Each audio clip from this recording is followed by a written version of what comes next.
अरे रविवारचा आम्ही नाश्ता मागवतो म्हणजे काय बाहेरनं. ह्या कोपऱ्यावर एक आजी आहे, एक नंबर झुणका भाकर बनवते. नाहीतर बरोबर तिथून जरा पुढे गेलास ना, एक गाडी आहे, कोल्हापूरचा एक माणूस आहे, अंडा खांडोळी बनवतो. अरे एक नंबर. यातलं काहीच नको असलं तर पुढच्या चौकात जायचं, एक खानावळ आहे गावठी, मस्त जेवण करतो. अरे हेच खातो रे आम्ही.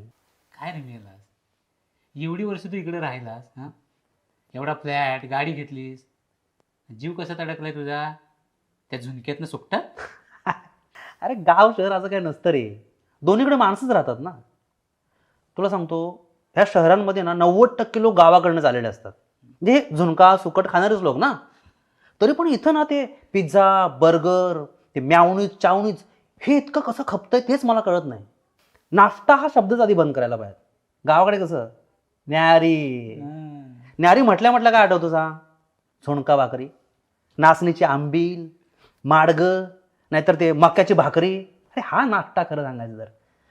हे मागायला सुरुवात केली ना, सगळे हॉटेलवाले आपोआप ठेवतील ते सगळं. संस्कृती संस्कृती म्हणजे काय असतं दुसरं?